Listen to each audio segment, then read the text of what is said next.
You didn't click this video by accident. Something in the title, How Stoicism Can Help You Grow Your Business, touched a quiet thread inside you. Because deep down, you know building a business isn't just about traffic funnels or funding. It's about self-mastery. You've probably felt it. The rush of dopamine from a win, followed by the spiral of stress from a missed deadline, a refund request, or a viral complaint.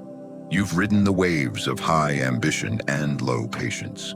And if you're like many entrepreneurs, you've asked yourself more than once, is there a way to build all this with more peace?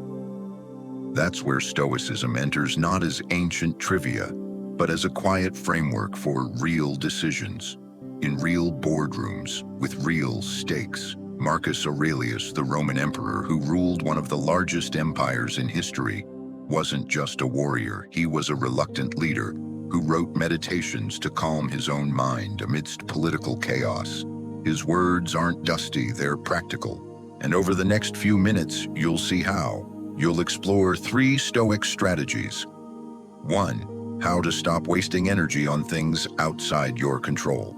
2. How to turn business obstacles into stepping stones. 3. How to build emotional resilience by preparing for uncertainty. Each principle includes a real-world metaphor, a timeless quote, and a way you can use it today, whether you lead a startup or a solo brand. You'll also hear one reflective question in each part, not to quiz you, but to sharpen your inner edge. And if you value clarity, composure, and growth that doesn't cost your peace, consider subscribing. Quiet strength is rare. You might want more of it. Let's begin. Number 1, control the controllables. You wake up to an inbox on fire, client delays, team confusion, ads overspending. You check your analytics. Numbers drop, panic rises, your mind spins. What if the launch flops? What if they leave a bad review? What if... This is where many founders begin to lose themselves, not from lack of intelligence, but from focusing on things outside their control. Stoic philosophy starts with a single mental division, simple yet powerful. What is up to me, what is not? Epictetus, the former slave-turned-teacher, called this the dichotomy of control. He said, make the best use of what is in your power and take the rest as it happens. It sounds basic, but in business, this distinction can save your sanity. You cannot control the economy, your competitor's next move. How many people open your email today, but you can control the quality of your work, how you respond under pressure, whether your process improves no matter what happens. Imagine you're pruning a bonsai tree. You don't yell at the weather or complain about how slowly it grows. You focus on the branches within reach. That's your business, your daily inputs, your systems, your character. Modern application. Try this. Each morning list 3 concerns and label each as within or outside your control. If it's outside, stop investing energy into it. If it's inside, create a next step. Just 1. Do this for 1 week and watch how much lighter your decision-making becomes. You can also run team huddles using the same model. Here's what's within our reach this sprint. Let's ignore the noise beyond it. Control brings confidence, and confidence reduces chaos. So ask yourself quietly, which of today's worries can I actually influence? And which am I just clinging to out of fear?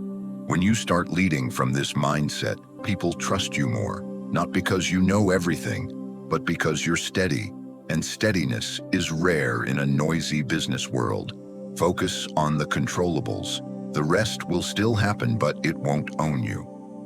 Number 2, the obstacle is the workshop. There's a moment in every business journey when something breaks. Maybe it's a failed launch. A competitor beats you to market. A key team member quits mid-project. Your first instinct, frustration, doubt, sometimes even shame. But what if these moments weren't detours, but raw material? Marcus Aurelius, emperor and reluctant philosopher, offered this timeless truth. The impediment to action advances action. What stands in the way becomes the way. This isn't just poetic, it's practical. In Stoicism, obstacles aren't seen as interruptions. They are invitations, workshops for growth. Picture this molten metal poured into a mold. Without resistance, there's no form. Without heat, no blade. The same applies to you as a founder. Resistance refines. Modern entrepreneurs who embrace this mindset don't just recover, they innovate. A startup with a software outage doesn't crumble. Instead, it documents the incident, builds a smarter failover system, and markets itself as battle-tested. A creator whose content flops doesn't quit. She studies the feedback and pivots her niche. So how do you turn your own obstacles into workshops? Start with a post-mortem ritual. After any major failure or minor one, ask, what actually happened? What part of this did I influence? What does this teach us about our product team or assumptions? From there, build what I call a failure buffer, an emotional and operational cushion. Emotionally remind yourself this is training. Even Marcus faced mutinies and plagues. Operationally create SOPs, standard operating procedures, to prevent recurrence, and then share them with your team as wins, not wounds. Every complaint you receive is a spotlight. Every bug is a learning loop. When you adopt this lens, business becomes an arena not of chaos, but of craftsmanship. And yes, it hurts. Growth often does, but so does staying stuck in fear. Here's your reflection. What current frustration could actually be? Feedback in disguise. Could your slow sales mean your messaging is unclear? Could your customer churn be pointing toward a broken onboarding process? In nature, heat that cracks clay also hardens it into something lasting, something usable. Your business deserves the same transformation. The obstacle isn't the problem, it's the process. And when you treat it like a workshop, not a wall, something beautiful begins to form. Number 3, practice voluntary discomfort. Imagine this tomorrow: your top client vanishes, your ad account gets suspended, your launch flops. Would you panic, or would you proceed with quiet clarity? Most entrepreneurs don't break because of hard times. They break because hard times arrive unexpectedly. This is why the Stoics practiced a powerful exercise: voluntary discomfort. Seneca, a Roman statesman and advisor to Nero, often reminded his students, "He who suffers before it is necessary, suffers more than is necessary." In other words, don't just wait for the storm, train in the rain.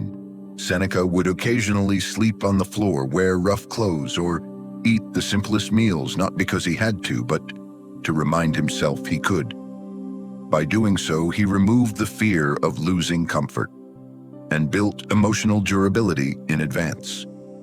In today's business world, this idea is pure gold. Modern founders call it stress inoculation, exposing yourself to small, controlled challenges so the bigger ones don't break you later. You can do this in subtle, strategic ways. Lean days set aside 1 day a month to operate with minimal tools, resources, or team input. See how you adapt. Silent mornings. Begin 1 day a week without tech, meetings, or stimulation. Just think, just write, just breathe. Scenario planning. What's your business's worst case? Now, rehearse the decisions you'd make if it happened. These aren't hacks. They're resilience rituals. Because what Stoicism teaches isn't toughness, it's preparedness. Calm confidence born from facing discomfort on your terms. Think of a tree in winter. Its leaves fall, its branches look bare, but below the surface, the roots dig deeper. That's you when you choose to rehearse discomfort. You're not weakening, you're preparing for the winds. And here's a quiet truth: the more comfort you crave, the more fragile your leadership becomes. But the more discomfort you train for, the less anything can rattle you. So reflect: what small hardship could I practice this week to strengthen my inner calm? Could you spend a day solving a team problem without tools? Could you test a day without metrics or meetings to realign with your mission? In the end, discomfort is not the enemy, it's the forge. You don't need chaos to prepare for chaos. You just need to meet it early, on your own terms, when the cost is low and the lesson is clear. Practice hardship now so it doesn't practice on you later. So here we are where we began. You clicked to find out how Stoicism could help you grow your business. And what you've discovered isn't a hack, but a compass. Not a fire hose of tactics, but a quiet recalibration of how you lead, decide, and respond. Remember Marcus Aurelius's line, "You have power over your mind, not outside events." That truth is your keel, your anchor, your edge. Because the real battleground of business isn't out there, it's within. The inbox will always refill. The market will always shift. But your inner posture can remain unmoved. If you ignore this, you risk more than revenue. You risk building a company that feels like a trap instead of a triumph. You risk burnout, disguised as hustle. You risk forgetting why you started at all. But if you reflect, if you pause just once a day and ask, what's truly in my control? What could this obstacle teach me? How can I rehearse resilience before I need it? Then something changes, quietly, deeply, permanently. You start leading like a Stoic, and that doesn't mean emotionless. It means intentional, rooted, calm in storms. So, take a breath. Let one idea from today take root. And if you want more of this kind of reflection, if you want to grow not just your business, but your character, then consider subscribing or watching the next video on Stoic leadership. Not because I asked you, but because something in you knows. This is the kind of power that lasts. The compass is silent, but it always points north.